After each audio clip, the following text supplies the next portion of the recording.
According to a report, Jadon Sancho is just one of several Manchester United players who are unhappy with what they perceive as a favouritism displayed by Erik Ten Hag. The England winger had a public falling out with his manager last month when he labelled Ten Hag a liar in a strongly worded social media statement after being excluded from the matchday squad for the Premier League game against Arsenal, which Ten Hag attributed to his poor performance in training.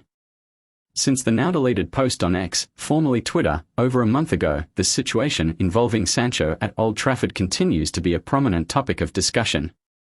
Numerous reports have emerged concerning the strained relationship between Sancho and Ten Hag, as well as questions about his attitude and future with the club. Sancho, who was signed from Borussia Dortmund for approximately £73 million in 2021, has not lived up to expectations. Another player in a similar position, Brazilian winger Antony, was also brought in for a substantial fee by Ten Hag shortly after his move to Manchester United from Ajax. Antony has similarly failed to meet expectations. Antony's performance hasn't quite lived up to his £80 million price tag, but is arguably had a more significant impact than Sancho, who has managed only 12 goals and 6 assists in 82 appearances for the Premier League club.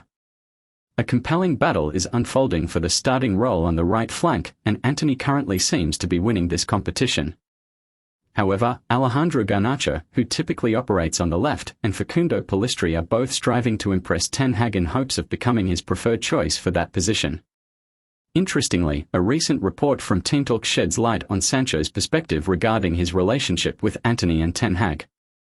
According to the report, Sancho believes there's an element of favouritism toward Antony, suggesting that the Brazilian is receiving preferential treatment despite his underwhelming performance. Sancho is not alone in feeling this way. Some other players also sense that Ten Hag tends to favour certain individuals, granting them guaranteed starting positions. This preference has led to a situation where those outside of this inner circle believe they have minimal opportunities to play, regardless of their efforts and performance in training. Unrest is reportedly brewing in the dressing room, partly due to Antony's modest record of 8 goals and 3 assists in 50 appearances. Interestingly, he has accrued more yellow cards than goals. Some players appear to have become disillusioned and have scaled back their efforts, seeing it as a futile endeavour to compete for a spot against those in the manager's circle. This sentiment might be linked to comments Ten Hag made about Sancho when he was left out of the squad to face Arsenal on September 3. It is suggested that if Sancho wishes to continue playing for United, he may need to extend an apology to Ten Hag.